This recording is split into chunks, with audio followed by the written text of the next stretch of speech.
आप देख रहे हैं the him tales horror stories. प्रस्तुत एक और नई कहानी।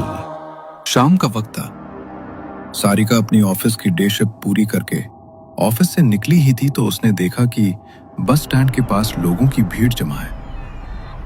वो भीड़ में जाकर खड़ी हुई, लेकिन उसे ठीक से कुछ नजर नहीं आया। एक्सक्यूज मी, किसी का एक्सीडेंट हो गया है क्या? लोगों की इतनी भीड़ क्यों जमा है? हाँ मैडम, एक आदमी का एक्सीडेंट हो गया है। देखने से तो बिल्कुल नहीं लग रहा कि उसकी जान बच पाएगी।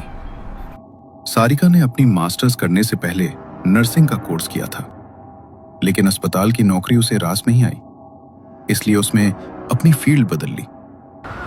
एक्सीडेंट की खबर मिलते ही वो तुरंत वहां पहुंच गई। रोड पर उस आदमी का खून चारों तरफ फैला हुआ था। सबसे पहले उसने एम्बुलेंस को कॉल किया, लेकिन ट्रैफिक इतना भारी था कि एम्बुलेंस को पहुंचने में बहुत देर हो रही थी। उस आदमी के सीने में बाइक का हैंडल घुस गया था। सारिका ने तुरंत पास रखा कपड़ा उठाकर घाव पर दबाव डालते हुए खून रोकने की कोशिश की, लेकिन उसके प्रयासों के बावजूद जब तक एम्बुलेंस पहुंची, वो आदमी दम तोड़ चुका था। एम्बुलेंस के देर से आने के कारण उसकी जान ना बच पाने का दुख सारिका के चेहरे पर साफ झलक रहा था। वो बेहद निराश होकर घर लौटी। मन में सिर्फ एक ही बात गूंज रही थी कि काश एम्बुलेंस समय पर आ जाती तो उस आदमी की जिंदगी शायद बच जाती। क्या हुआ बेटा? तेरा चेहरा इतना उतरा हुआ क्यों है? ऑफिस में किसी से कहासुनी हो गई क्या? नहीं माँ, किसी से कोई कहासुनी नहीं हुई। ऑफिस के पास ही एक आदमी का एक्सीडेंट हो गया था। बहुत कोशिश की उसे बचाने की, बहुत देर तक उसका खून रोक कर भी रखा, लेकिन एम्बुलेंस इतनी देर से आई कि वो बच ही नहीं पाया। होनी को कोई नहीं टाल सकता बेटा। शायद भगवान की यही मर्जी थी। उसकी आत्मा की शांति के लिए प्रार्थना कर, और तू ज्यादा परेशान मत हो। हर बात को दिल पर लगा लेती है, ये अच्छी बात नहीं होती।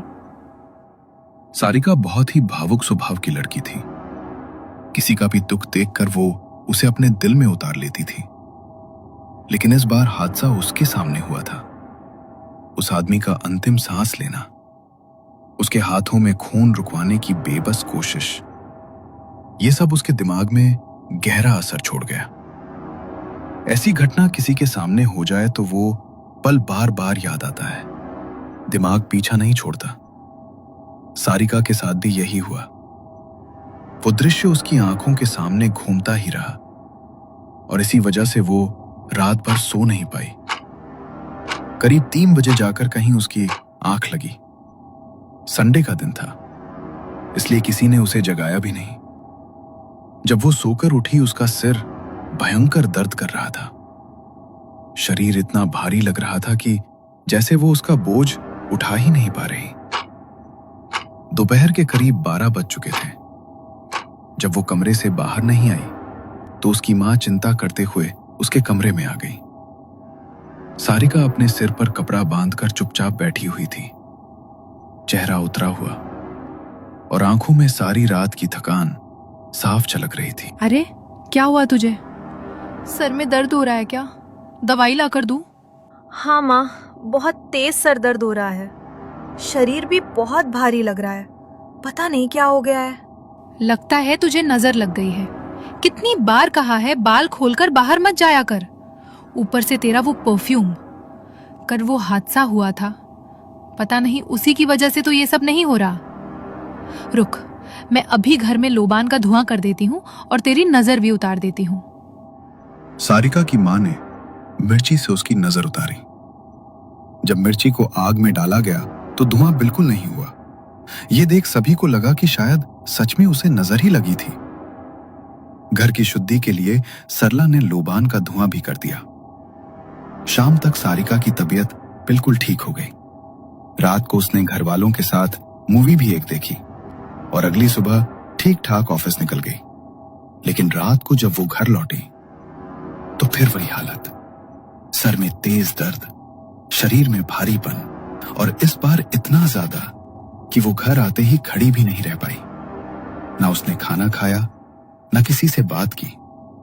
और सीधा अपने कमरे में जाकर दरवाजा बंद कर लिया। है? इसे क्या हो गया? ये सीधे अंदर क्यों चली गई? न किसी से बात की, न कुछ खाया। पता नहीं, ऐसा तो ये कभी नहीं करती। तू जाकर देख क्या हुआ है। गौतम ने सारिका के कमरे का दरवाजा खटखटाया। अरे क्या हुआ तुझे? दरवाजा क्यों नहीं खोल रही? माँ बाहर खाने के लिए बुला रही है, जल्दी आजा। मेरा खाने का मन नहीं है, आप लोग खा लीजिए। बहुत थक गई हूँ, नींद आ रही है। प्लीज अब मुझे डिस्टर्ब मत करना। जब सारिका ने कहा कि वो बहुत थकी हुई है तो गौतम कुछ नहीं बोला और वापस चला गया।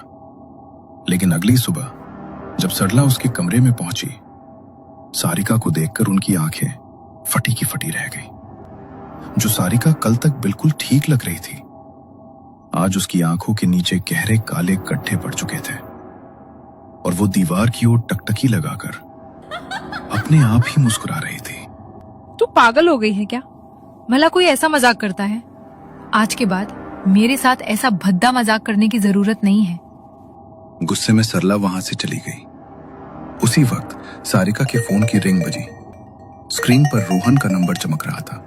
उसने झट से कॉल रिसीव की। तो आखिर कॉल आ ही गई तुम्हारी। सुनो रोहन, अगर इस बार भी तुमने घर पर मेरे लिए बात नहीं की ना, तो मैं मम्मी को कह दूंगी कि जहां उन्हें ठीक लगे वहीं मेरी शादी कर दे। अब मैं और इंतजार नहीं कर सकती तुम्हारा। अरे भाभा, थोड़ा टाइम तो दो मुझे। अब और टाइम नहीं दूंगी रोहन। 3 साल से तुम यही बोल रहे हो, थोड़ा टाइम थोड़ा टाइम। अब मैं घर वालों को और नहीं रोक सकती। या तो तुम मेरे घर आकर मेरा हाथ मांगो या फिर मुझे हमेशा के लिए भूल जाओ। लेकिन सारिका ने रोहन की बात बीच में ही काट दी और गुस्से में कॉल डिस्कनेक्ट कर दी। उसे गुस्सा तो था, लेकिन उसके बाद जो हुआ वो गुस्से से कहीं ज्यादा डरावना था। अचानक उसके सिर में तेज भारीपन उतर आया। कमरे की लाइट्स बिना किसी कारण चमकने लगी। माहौल में अजीब सी ठंडक फैलने लगी। सारिका घबराकर अपने बेड के पास लगे शीशे की तरफ देखती है और अगले ही पल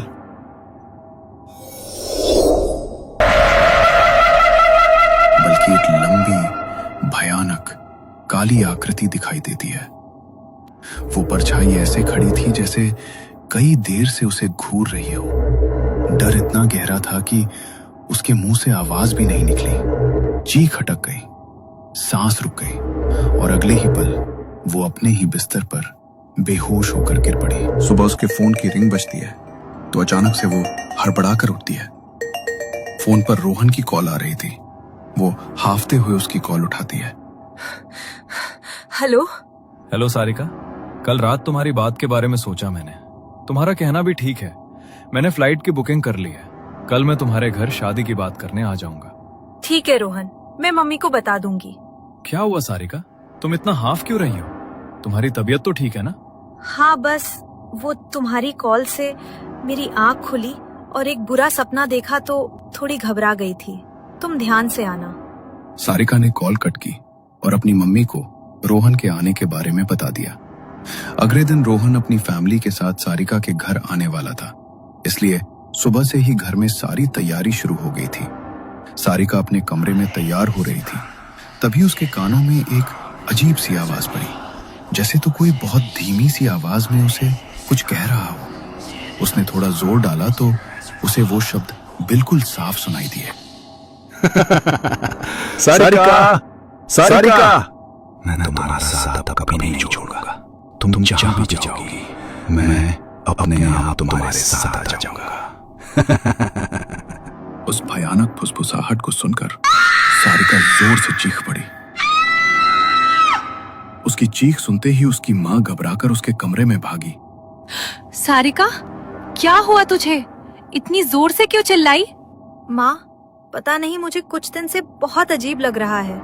ऐसा लगता है जैसे हर वक्त कोई मेरे आसपास ही होता है। अभी मुझे एक आवाज सुनाई दी। वो कह रहा था, मैं तुम्हें कभी नहीं छोड़ूंगा। जहां भी जाओगी मैं तुम्हारे साथ आऊंगा। क्या? ऐसी आवाज? मैंने तेरे पापा को बोला था कि पंडित जी से झाड़ा पोछा करवा लेते हैं, लेकिन उन्होंने मेरी बात सुनी ही नहीं। मुझे तो लगता है कोई हवा तेरे पीछे लग गई है, तभी तो तेरी तबीयत भी ऐसे अचानक खराब रहने लगी है। सरला की ये बात पूरी ही नहीं हुई थी कि धड़ाम सारिका के कमरे का पंखा जोरदार आवाज के साथ नीचे गिर पड़ा। दोनों की आंखें डर से फटी की फटी रह गईं। सारिका का भाई और उसके पापा घबराए हुए अंदर दौड़े, लेकिन तभी डोर बेल बजी। हड़बड़ाहट में सबने खुद को सामान्य दिखाने की कोशिश की और बाहर आकर रोहन के परिवार का वेलकम किया। सारिका भी वहीं बैठी थी, लेकिन वो रोहन को जिस तरह घूर रही थी उसमें कुछ अजीब, कुछ असहज, कुछ अनचाहा था। तुम बहुत कमजोर लग रही हो सारिका। तुम्हारी तबीयत ठीक नहीं है क्या? हाँ, कुछ दिन से थोड़ी बीमार है। डॉक्टर की दवाई चल रही है, जल्दी ठीक हो जाएगी। सारिका बेटा, सबके लिए चाय बना कर ले आओ। जी माँ। सारिका उठी, चाय बनाई और सबको सर्व कर दी। लेकिन जब वो रोहन के पास पहुंची, उसने जानबूझकर गर्म चाय से भरा कप रोहन पर उंडेल दिया। I am so sorry Rohan, पता नहीं कप मेरे हाथ से कैसे छूट गया। तुम्हें ज्यादा लगी तो नहीं? नहीं, मैं ठीक हूँ। सारिका, तुम रोहन को अंदर ले जाओ। बेटा, अंदर जाकर शर्ट साफ कर लो। सारिका रोहन को अपने कमरे में ले गई। रोहन बाथरूम में शर्ट पर पड़ गए दाग साफ कर रहा था। तभी उसे महसूस हुआ जैसे कोई उसके ठीक पीछे से गुजरा हो।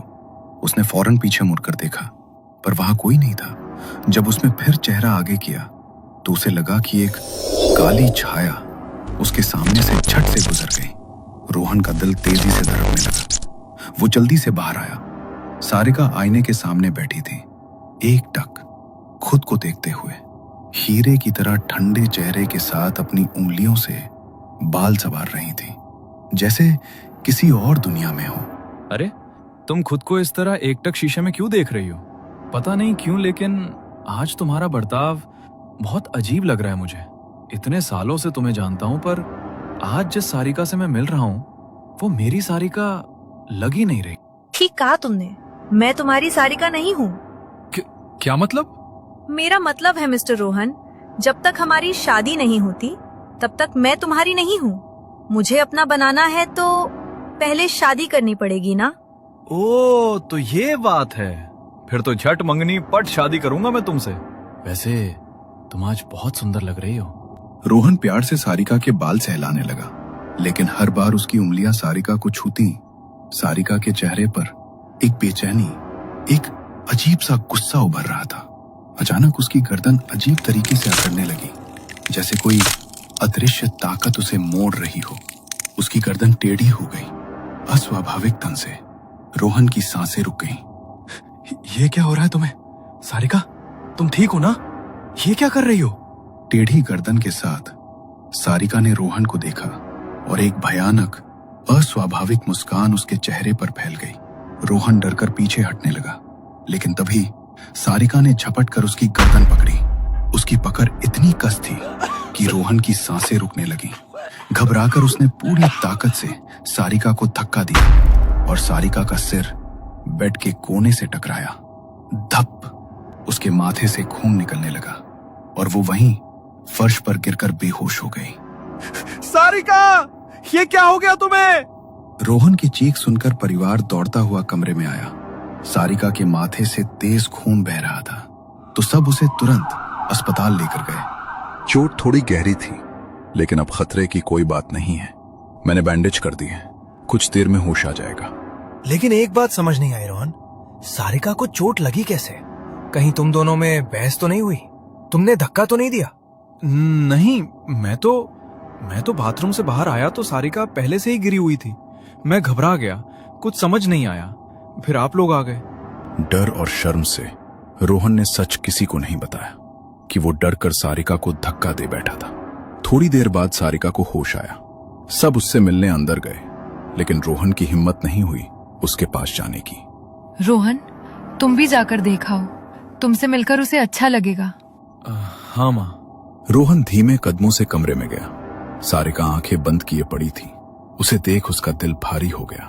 वो उसके पास बैठा, धीरे से उसके माथे को छुआ, उसका हाथ पकड़ लिया। अचानक सारिका ने उसकी कलाई कसकर पकड़ ली। रोहन का दिल दहल गया। सारिका ने आंखें खोली। उसकी पुतलियां पूरी तरह सफेद थीं। चेहरे पर एक मृत दानवी मुस्कान उभर आई। वो रोहन को घूरते हुए मुस्कुराई। क्या हुआ, डर गए? ये तो बस शुरुआत है, बदला तो अभी बाकी है।